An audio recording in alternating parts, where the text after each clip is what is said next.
Hey everybody, welcome back to the flannel channel. And yes, I do wear flannels even with hoodies on. It's under there. It's cold out today.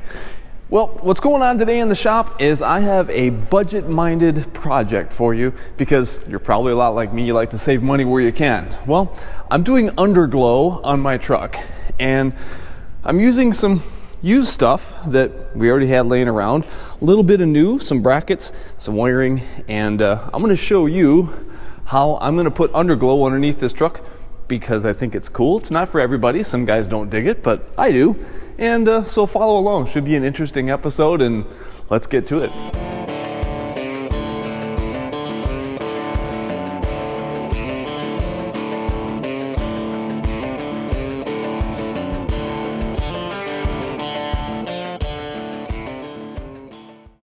Let me show you my parts list here a little bit. These are Grand General stainless steel 4-inch light brackets that I bought on Amazon. And the reason I went with stainless is because I really don't want any corrosion issues, because some of the places I'm going to be mounting these facing down at the ground underneath the truck, they're going to be mounted to aluminum or sometimes steel. And if I was using steel or aluminum brackets like this, I would immediately have corrosion issues because cross members, frame, places like that where I'm going to be, toolboxes, I really just wanted to avoid having any problems or issues. I'm going to be using sealed 2-wire primary. There's a red and a black. I just picked this up at NAPA. Okay, so I just asked them for, I think this is 30 feet, but I have some other stuff on a roll as well, so should be plenty. And I'm going to show you how I wire these to try and prevent, if there's one or two that burn out, they're not going to be daisy chained together and make all the other ones burn out. I'm going to make them in such a way that they're brightest. In other words, you'll have the ground, you have bright and dim, which would basically be tail light and brake or turn signal, and I'm going to wire it for its brightest, shining down at the ground, because that's what underglow really ultimately is. I've had other friends that do something like this with a 4-inch light, and it actually looks pretty neat. The grommets here are just, again, used stuff from old trailers or trucks we had laying around. Pop our grommets in, pop the light in, and I believe, when I looked at the rest of these, I believe most of these were, kind of dirty, but really not too corroded. So I might go in there and clean them all up. Obviously, I'm going to make sure that every single one of these lights up and works correctly before I wire it into the truck. And I'm also going to show you where I'm going to tap into for power and ground on the truck.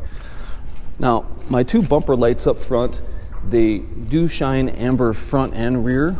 I've seen plenty of guys that have rear facing red, but I really have nothing underneath this truck at all. And so at nighttime, it looks pretty dark underneath. Underneath the sleeper, I have some chicken lights under here, and that makes kind of a cool effect, especially when the tanks are polished and clean, which I know, by the way, this truck is absolutely filthy right now. I drove through a lot of Minnesota and North Dakota salt and snow this week, so it's getting washed, don't worry, but I'm working on the flat surface of the floor in here because the wash bay has the big metal grate, and that's no fun to work under. So I'm going to show you where I plan to wire in my power. You'll see on Kenworth's anyway that they have a few switches that are marked for dome light, sleeper dome, floodlight, engine fan, things like that. I'll have to look. Yeah, there we go. That's where I have my interior red lights wired up for sleeper dome. And the one next to it, that's marked floodlight, and it comes on with a light up on the dash there, and that's actually these guys here. I see it's not lit up on that side. Let's see if it's lit over here. I may have unplugged those at one time. That's what they used to run, were the work lights in the back of the cab. All right, so because they're not even functioning currently, but I do have power and ground. It runs to the relay panel. Everything's ready to go. I really do want my underglow lights to be on that switch. So my plan is to tie into that and then I'm going to have power and ground on either side, and I can run it forward, I can run it rear, any direction. And I'll show you under here, I plan to attach my lights to my different cross members underneath the truck, have them shine down. So yeah, I'm going to get to mounting up some brackets, and that'll make it more clear. There, something kind of like that, just attached to the cross members, and some 1/4-inch hardware with some locking nuts. Nothing too outrageous or fancy, but I'll probably go to that cross member right there and on back underneath. And up there I went underneath the toolboxes on the sides, and I'm trying to somewhat evenly space out where I'm placing all my brackets. So yeah. Well, I realized in editing that my audio for this clip didn't come through, so I'm going to walk you through kind of what I'm doing starting at the back of the truck working forward. And the way that I mounted my 2 brackets in the back, I bent them down just a little bit to be shining at the ground and also at my rear differential. The light at the very, very end of our circuit is just using solder connections and heat shrink tubing, and then every other light going forward I'm doing a parallel circuit, so I'm actually opening up the insulation and I spread the copper of the strands apart, and then I'm going to insert the wires for the light pigtail into the strands of the wire to make my solder connection. So it's time consuming this way, takes a while, but makes for a much better circuit, and it's going to last a lot longer. So that's why I'm taking the time to do this. I just wanted to show you how I do it. There's other ways to make connections like this, but this is the way that I was taught in school, and seems to work really well this way. A lot of you know with soldering, you're just trying to get the solder to get into the strands of both wires, not just glob it on the outside. So I'm going to dab a little bit of silicone on that, tape it up so that they don't touch one another, and that should be a very long lasting connection that is way better than Scotch locks or butt connectors that are going to allow a lot of corrosion in there. Okay, so a couple simple dabs of silicone on there. That's kind of how I like to do it, and I'll come back later after that's dried a little bit and I'll tape that up, but no real problem of, you know, actually cutting and snipping wires that way, and corrosion should be kept to a minimum, and I want these connections to last a long time without having to go back in there and fix them a lot.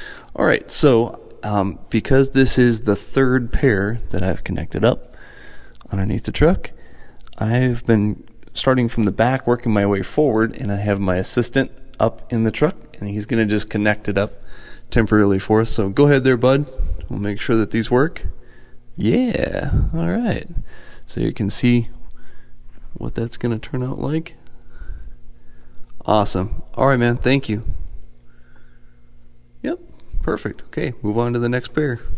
So after I've made my parallel circuit and it's all been soldered and siliconed, I'll wrap just a little bit of electrical tape, and then I like to use some of that Gorilla Tape because that stuff is awesome. It's nice and stiff and really sticky. It comes in a wider roll, kind of like this, and I think that stuff is awesome because trying to seal up anything that could cause corrosion later on, I'd add some strength and rigidity to it too, kind of just to keep everything where it belongs. So it's the end of a long Saturday. So finally got all the lights mounted underneath the truck, got everything wired from the back all the way forward, and I made a change partway through. I decided that I was going to wire it into the existing lights on my sleeper because that's already on a switch, it's already protected with a fuse, and so I just tied into that circuit and it works amazing because they're LED, very low load on it. And let's walk over and we'll shut off the lights in the shop and we'll get a look at it here in the shop, and then I'm going to I'm going to pull it outside, and we'll get a look at what this thing looks like in the dark. So, yeah. Follow me, cameraman. We're attached.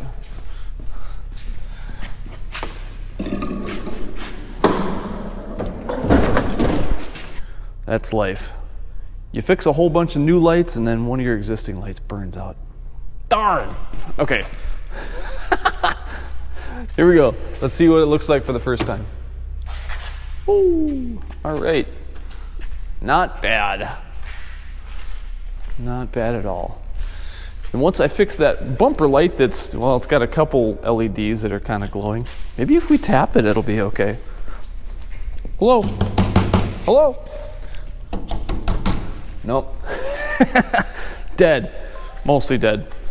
All right, well, you can see that we have 1, 2, 3, 4, 5 pairs. I kind of spaced them out evenly, sort of, but yeah, not too bad. Decent glow to it. That's what I was after. Not overkill, but something that looks intentional. I like it. All right, let's get it outside and see what it looks like in the snow.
So like I've said in so many of my other videos, there's more than one way to skin a cat, and this is how I chose to do my project with using some of the pieces that I already owned.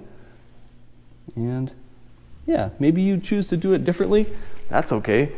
There's other budget ways to do underglow, like rock lights on Amazon or things like that. There's plenty of other ways to do your wiring or things like that, but this is how I chose to do it on my project.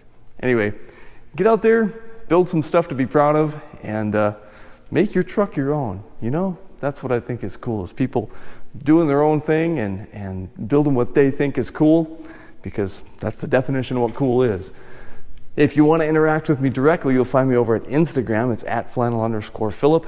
If you comment down below, I don't see those comments, but it definitely helps push our videos out into the algorithm. So thank you for that. Thank you for everyone that's been supporting the channel. We're growing like crazy, and that's because of you. Thank you.